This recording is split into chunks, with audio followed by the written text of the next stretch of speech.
Sebenarnya saya juga sudah cukup menerapkan afirmasi positif dalam kehidupan. Salah satu contohnya itu mungkin saya menghindari kata-kata lagi miskin atau mungkin lagi nggak punya duit gitu.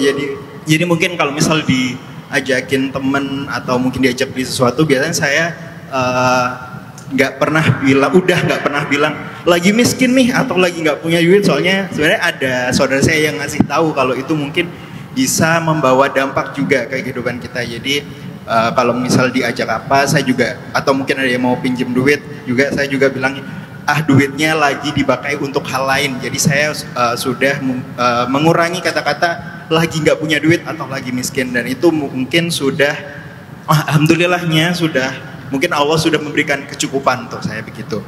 Tapi untuk yang saya tanyakan kali ini mungkin soal rasa malas sih Ustadz. Apakah ada kalimatan thayyibah untuk menghilangkan rasa malas, ataukah rasa malas itu sebenarnya kayak tema kita hari ini, Gwencanayo, nggak apa-apa sih kamu sebenarnya merasakan malas, toh nanti juga malasnya hilang, ataukah sebenarnya rasa malas itu harus dilawan? Malas itu bukan sekedar sebuah rasa, tapi malas itu adalah kondisi ketika seseorang kehilangan motivasi. Ada dua kemungkinan. Pertama, dia kehilangan motivasi. Kedua, mungkin dia sedang mengalami kelelahan. Jadi sebetulnya bukan malas, dia sedang lelah. Ada orang yang nggak sanggup ngapa-ngapain karena dia memang lagi lelah fisik atau lelah mental. Karena ketika lelah mental juga seseorang kayak malas ngapa-ngapain. Sebetulnya bukan malas, dia capek, mentalnya udah capek gitu. Ada kemungkinan itu. Ada kemungkinan emang dia sedang kehilangan motivasi. Dia nggak tahu apa achievement yang lagi dia kejar. Dia nggak tahu apa misi penting yang lagi dia jalanin. Dia nggak tahu apa goals terdekat yang pengen dia raih. Dia kehilangan itu. Termasuk dalam konteks ibadah. Ketika orang malas sholat, bukan berarti dia punya sifat malas sholat, bukan. Dia nggak tahu aja fadilah sholat itu apa, keutamaan sholat itu apa gitu. Kayak kita misalnya lagi malas sholat tahajud. Lo malas banget sih tahajud. Bukan malas, dia lagi lupa dengan keutamaan tahajud. Coba ingatkan dia lagi. Baca lagi, kalau kita yang malas nih, malas tahajud nih, coba baca lagi hadis-hadis keutamaan tahajud yang luar biasa itu, atau subuh yang luar biasa itu. Misalnya subuh kan ada dua, ada qobliyah sama sholat wajib subuhnya. Qobliyahnya aja nih yang 2 rakaat kan lebih baik daripada dunia dan seisinya. Subuhnya kalau kita berjamaah kayak sholat tahajud 1 malam penuh. Sholat subuh itu bacaannya didengar oleh Allah langsung, ditonton oleh para malaikat. Belum lagi nanti keajaiban-keajaiban lain. Nah, coba baca lebih banyak lagi hadis-hadis keutamaan sholat subuh berjamaah. Saya yakin seketika malas itu akan hilang, berubah menjadi motivasi. Kalau orang udah termotivasi, biasanya excuse lain itu tuh gugur dengan sendirinya. Misalnya orang yang lagi motivasinya kenceng, capek itu nggak kerasa capeknya. Ada alasan excuse apa, misalnya rumahnya jauh dari masjid, nggak masalah. Dia udah tua, nggak masalah. Subuh itu dingin banget, nggak masalah. Subuh itu masih ngantuk, nggak masalah. Kenapa semua alasan tadi, reason tadi itu gugur? Karena motivasinya kuat.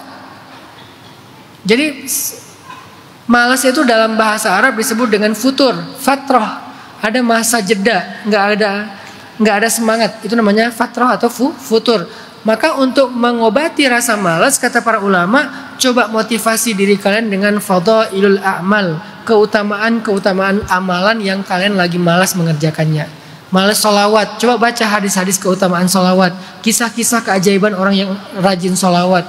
Malas sholat, malas zikir, malas baca Quran, malas bersedekah misalnya. Termasuk juga malas dalam aktivitas duniawi kita, karir, sekolah, belajar, kerja, usaha. Malas untuk ngerjain kerjaan rumah, membantu pasangan di rumah. Apa coba baca motivasinya? Ternyata misalnya nih, lagi malas bantu istri di rumah. Baca hadis Sayyidah Aisyah. Ketika orang-orang bertanya, wahai Bunda Aisyah, apa kesibukan Nabi kalau di rumah? Kata Aisyah, Nabi itu kalau di rumah sibuk dengan pekerjaan istrinya. Jadi kalau kita mencintai Nabi, maka kita akan membantu istri kita di rumah sibuk dengan pekerjaan istri kita, membersihkan rumah, masak, nyuci semampu kita. Kecuali kalau kita masak makin kacau, ya udah jangan masak ya.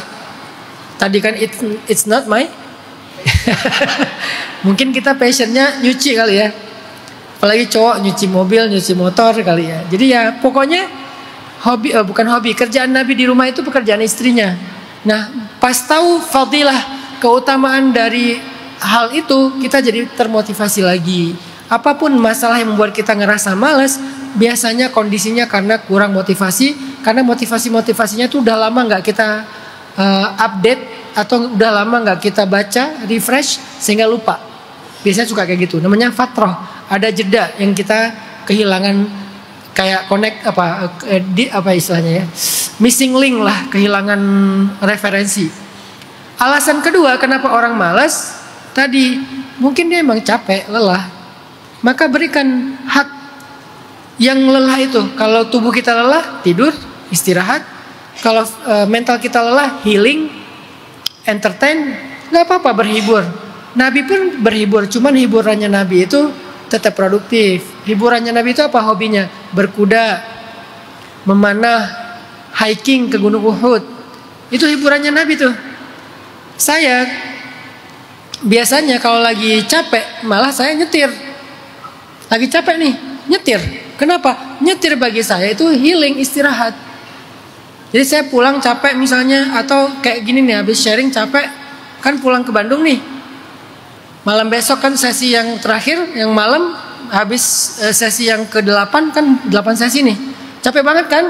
Biasanya pulang saya bilang ke teman yang nemenin saya, biar aku aja yang nyetir. Ustaz nggak capek, justru karena aku capek aku pengen nyetir. Karena bagi saya nyetir itu istirahat, healing. Apalagi ada Kak Budi di sebelah, curhat-curhatan sambil healing. Intinya kalau capek faktornya, kasih dia rehat. Dan itu haknya dia. Fisik kasih dia rehat, mental kasih dia rehat. Dan sebaik-baik rehat mental itu adalah entertain, hobi, tapi tetap berpahala kalau bisa. Kalau nggak bisa ya nggak apa-apa, entertain yang mubah-mubah aja. Dan itu boleh-boleh banget dalam Islam.